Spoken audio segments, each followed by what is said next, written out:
Picture this. You're the most powerful man in the known world. You command legions, rule an empire that spans 3 continents, and have wealth beyond imagination. Yet every night you sit alone by candlelight, writing in a journal, not about your conquests or riches, but about the emptiness you feel inside, about the struggle to find meaning when everything you were told would fulfill you doesn't. This was Marcus Aurelius in the year 170. And this is also you, scrolling through Instagram at 2 a.m., wondering why your promotion didn't make you happy. This is your friend who bought the dream house but still feels hollow. This is every man who's achieved what society told him to achieve, only to discover that achievement isn't the answer. Today we're facing what psychologists call the fulfillment void, a crisis where traditional sources of male purpose have evaporated, leaving millions of men feeling lost, directionless, and spiritually bankrupt. But Marcus Aurelius, writing nearly 2,000 years ago, already had the antidote. Let's start with brutal honesty. The world your grandfather knew is gone. He had clear markers of manhood: provide for your family, work hard, retire with a pension, die respected in your community. Simple, linear, achievable. You? You're living in the wreckage of that system. Jobs that once provided lifelong identity now disappear overnight. Marriage rates are plummeting. Home ownership feels impossible. The very idea of retirement is laughable for most millennials and Gen Z men. But here's what's really killing us. We've replaced purpose with productivity. We've confused being busy with being meaningful. We've turned ourselves into human Instagram profiles, constantly optimizing, networking, hustling, all while feeling more empty than ever. Marcus Aurelius saw this trap coming from 2 millennia away. In his Meditations he writes, "Remember that very little disturbs the wise man. He is not troubled by what men call misfortune. He looks on the world as a great city, and he himself as a citizen whose business it is to play his part well." Notice what he doesn't say. He doesn't say your business is to accumulate wealth, climb ladders, or impress strangers on the internet. Your business is to play your part well. But what is your part? Modern capitalism has convinced us that our worth equals our output. We've become what philosopher Byung-Chul Han calls the burnout society, a generation of men who mistake exhaustion for accomplishment. You see it everywhere. The guy posting his 4 a.m. gym selfie with #GrindNeverStops. The entrepreneur sleeping 4 hours a night, wearing his stress like a badge of honor. The finance bro crushing 80-hour weeks, believing that suffering equals success. This isn't strength. This is what Marcus Aurelius would call disturbed. In Book 2 of his Meditations he writes, "Confine yourself to the present, not to the next promotion, not to the next milestone, not to some imaginary future where all your grinding finally pays off. The present." Why? Because the present is the only place where meaning actually exists. The future is a story you're telling yourself. The past is a memory. But right now, this moment, this is where your life is actually happening. And if you're not present for it, you're not present for your own existence. We've turned life into a competition where everyone's keeping score, but nobody knows what winning actually looks like. Your net worth, your follower count, your job title, your girlfriend's attractiveness, your squat max, all external metrics that supposedly prove your value as a man. Marcus Aurelius was literally the most successful person in his world by every external measure, and he still felt empty. Why? Because external validation is like a drug. You need more and more to feel the same high, until eventually no amount is enough. Listen to this passage from Book 6. Remember how brief life is, how vast the universe. What we suffer and what we enjoy are of equal significance. Your promotion? Equal significance to not getting promoted. Your breakup? Equal significance to finding love. Your success? Equal significance to your failure. This isn't nihilism, this is liberation. When you stop needing external circumstances to validate your worth, you become free to find real purpose. But what is real purpose? Marcus Aurelius distinguished between 2 types of purpose: external purpose, what you do, and internal purpose, who you are. Most men focus entirely on external purpose, their career, their achievements, their impact on the world. But external purpose is fragile. It can be taken away by economic downturns, illness, or simply bad luck. Internal purpose is unshakable. It's based on character, not circumstances. It's what the Stoics called virtue, wisdom, justice, courage, and temperance. These can't be taken from you by market crashes or layoffs or breakups. Aurelius writes, "The best revenge is not to be like your enemy." But we could rephrase this: the best life is not to be dependent on externals. Think about the men you most respect. Are you impressed by their bank accounts, or by their character, by their titles, or by their integrity, by their possessions, or by their presence? Character is the only form of wealth that appreciates over time. Character is the only achievement that can't be stripped away. Character is the only status that actually matters. Marcus Aurelius built his sense of purpose on 3 pillars: not career success, not material wealth, not social status. 3 internal principles that any man can cultivate, regardless of his circumstances. Pillar 1, duty to others. Aurelius didn't see himself as an individual pursuing personal happiness. He saw himself as part of something larger, what he called the common good. In Book 6, he writes, "What injures the hive injures the bee." Modern men have been sold radical individualism, the idea that life is about maximizing your personal pleasure and minimizing your personal pain. But this creates isolation, not fulfillment. Humans are tribal creatures. We find meaning through service, through contribution, through being useful to something beyond ourselves. This doesn't mean you need to cure cancer or start a non-profit. It means asking, how does my life benefit others? Maybe you're a teacher shaping young minds. Maybe you're a father raising decent human beings. Maybe you're simply the guy who shows up when his friends need help. Pillar 2, acceptance of what is. The Stoics had a concept called amor fati, love of fate. Not just acceptance of what happens to you, but actual love for it. This sounds insane until you understand the psychology behind it. When you fight reality, you waste energy on things you can't control. When you accept reality, you can focus that energy on things you can control. Aurelius puts it perfectly: you have power over your mind, not outside events. Realize this, and you will find strength. Most men spend their lives fighting battles they can't win, trying to control how others see them, trying to prevent all forms of suffering, trying to guarantee outcomes. This is exhausting and futile. The alternative is radical responsibility for your internal world and radical acceptance of your external world. You can't control whether you get the job, but you can control how prepared you are for the interview. You can't control whether she says yes, but you can control whether you show up authentically. You can't control the economy, but you can control your skills and your mindset. Pillar 3, memento mori. Marcus Aurelius was obsessed with death, not in a morbid way, but in a clarifying way. He constantly reminded himself that his time was limited, that everyone he loved would die, that his empire would crumble, that he himself would be forgotten. Why? Because remembering death eliminates the trivial.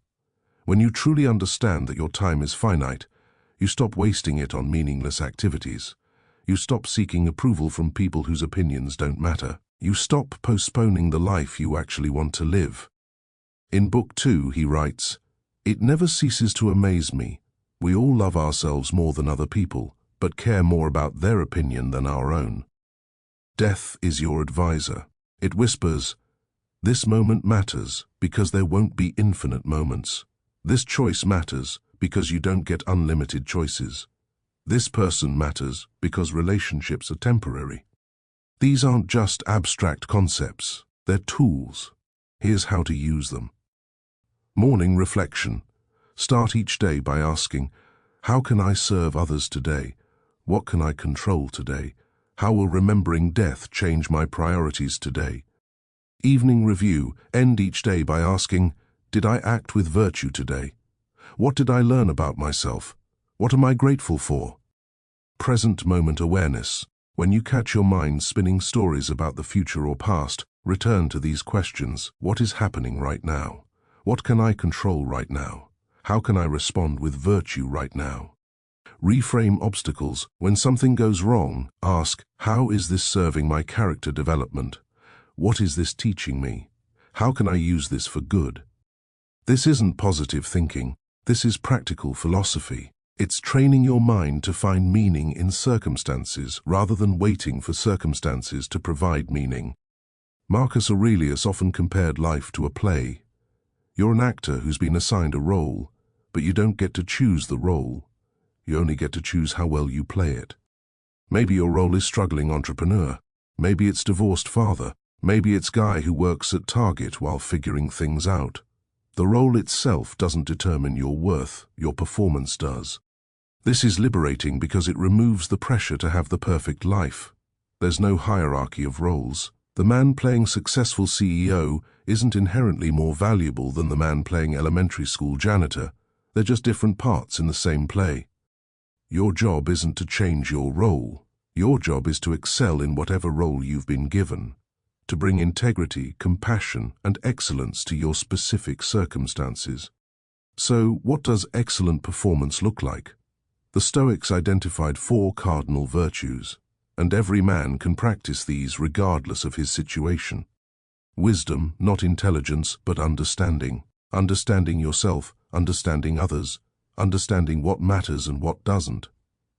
The wise man knows the difference between what he can control and what he can't. He learns from his mistakes instead of repeating them. He seeks truth over comfort. Justice, not legal justice, but moral justice. Treating others fairly, keeping your word, taking responsibility for your actions. The just man doesn't steal, not just money, but time, attention, or credit. He doesn't manipulate or deceive. He contributes more than he takes. Courage, not just physical bravery, but emotional and moral courage. The courage to do what's right when it's difficult. The courage to be vulnerable when strength requires it. The courage to change when you're wrong. The courage to stand alone when necessary. Temperance, not abstinence, but balance. The temperate man enjoys pleasures without being controlled by them. He pursues goals without being consumed by them. He feels emotions without being dominated by them. These virtues are your true north. When you're confused about what to do, ask, what would wisdom choose? What would justice require? What would courage attempt? How would temperance respond? Marcus Aurelius wasn't trying to be anyone else. He wasn't comparing himself to previous emperors or trying to impress future historians. He was trying to be the best version of Marcus Aurelius possible. Your purpose isn't to be the next Elon Musk or Joe Rogan or David Goggins. Your purpose is to be the best version of yourself possible. But what does that look like? It starts with honest self-assessment. What are your natural strengths? What brings you alive? What problems do you feel called to solve? What would you do if money weren't a factor? Then it requires commitment. Not to outcomes you can't control, but to the process you can control. The novelist commits to writing every day, not to getting published. The athlete commits to training every day, not to winning championships. The father commits to being present every day, not to having perfect children. Marcus Aurelius writes, "In the morning when thou risest unwillingly, let this thought be present, I am rising to the work of a human being." Your work isn't your job title. Your work is the cultivation of virtue, the service of others, and the full expression of your potential. That work can happen anywhere, in an office, on a construction site, in a classroom, at home with your kids. Marcus Aurelius dealt with the Roman equivalent of social media, constant pressure to maintain appearances, political intrigue, and public scrutiny. His response? How much trouble he avoids who does not look to see what his neighbor says or does. Social media is designed to trigger comparison and envy. Every platform is essentially a highlight reel where people showcase their best moments while hiding their struggles. You're comparing your behind the scenes to everyone else's highlight reel. The Stoic approach isn't to become a digital hermit, but to use these platforms intentionally. Follow accounts that inspire virtue, not envy. Share content that serves others, not just your ego. Remember that online personas are performances, not reality. When you catch yourself comparing, return to Marcus Aurelius's question, am I doing the work of a human being? If scrolling Instagram isn't helping you become wiser, more just, more courageous, or more temperate, then it's stealing time from your actual purpose. You tell yourself it's just 5 minutes, but your thumb keeps moving. Feed, story, reel. An airbrushed influencer sells you a life you'll never live. A guy your age just made $10 million in crypto. A model says she only dates men over 6 feet. Someone just died. Someone just got cancelled. Someone just went viral. You're drowning in it. Rage, lust, envy, panic, and yet you can't look away. 2 hours vanish. You come up for air like you've been underwater. Your eyes are bloodshot. Your body's tense. But deeper than that, your will is gone. That fire you said you had to change your life, to become a man of discipline, vision, strength, dead on arrival. You had plans to go for a run, to write, to call your dad, to build something that lasts. But now you're paralyzed. Why bother? Everyone else is already better. The world is already burning. You tell yourself, I'll start tomorrow. But that's a lie too. You spend the rest of the day in a fog, not resting, not pushing forward, just numbing. You don't even notice it, but you're quietly surrendering to mediocrity, not through some dramatic failure, but through a million small choices to do nothing. Marcus Aurelius wrote, "It is not death that a man should fear, but never beginning to live." And most men today never begin. They exist like cattle, herded by algorithms. They get their values from strangers, their self-worth from screens, their sense of time from notifications. They don't live. They scroll. He would look at you, at all of us, and ask, is this what your soul was meant for? To be a spectator in someone else's story? Because if you don't reclaim your mind, you won't just waste your afternoon, you'll waste your life. A person's worth is measured by the worth of what he values, writes Marcus Aurelius. Modern society values wealth accumulation above character development, career advancement above personal growth, material success above spiritual fulfillment. But here's what's interesting. Every study on happiness shows that beyond meeting basic needs, additional wealth has diminishing returns on well-being. Meanwhile, the traits that make you wealthy, discipline, persistence, integrity, are the same traits that make you virtuous. The Stoic approach to money and career is simple. Work excellently, spend wisely, save prudently, and hold it all lightly. Pursue financial stability as a tool for serving others and developing yourself, not as an end in itself. If you lose your job, you haven't lost your identity. If your business fails, you haven't failed as a person. These are external events that reveal character but don't determine it. Marcus Aurelius didn't develop his philosophy through weekend retreats or inspirational seminars. He developed it through daily practice, moment-by-moment choices, and consistent reflection. Morning intention. Before checking your phone, spend 5 minutes asking, what kind of man do I want to be today? How will I serve others? What challenges might arise, and how will I respond with virtue? Midday reset. Set an alarm for noon. When it goes off, pause and ask, am I living with purpose right now? Am I being present? Am I acting with integrity? Evening review. Before bed, reflect. What did I learn about myself today? Where did I act with virtue? Where did I fall short? What can I do better tomorrow? Weekly planning. Every Sunday, ask bigger questions. Am I moving toward the man I want to become? Are my activities aligned with my values? What needs to change?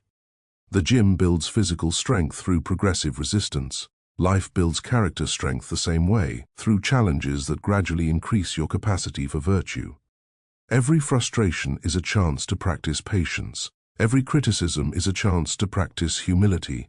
Every temptation is a chance to practice temperance. Every fear is a chance to practice courage. Marcus Aurelius faced plague, war, betrayal, and the constant pressure of leadership. He used each challenge as what he called a wrestling partner, something that made him stronger through resistance. Your wrestling partners might be different. A difficult boss, financial stress, relationship problems, health issues. But they serve the same function. They reveal where your character needs strengthening and provide opportunities for growth. In 180 AD, Marcus Aurelius died in his tent on the Germanic frontier, far from Rome, worn down by years of war and responsibility. His empire eventually fell. His policies were forgotten. His buildings crumbled. But his journal survived. And nearly 2,000 years later, millions of people still turn to his words for guidance on how to live with purpose and meaning. Why? Because external achievements are temporary, but character is eternal. Because circumstances change, but principles endure. Because what you do for yourself dies with you, but what you do for others lives forever. The fulfillment void isn't solved by achieving more, it's solved by becoming more.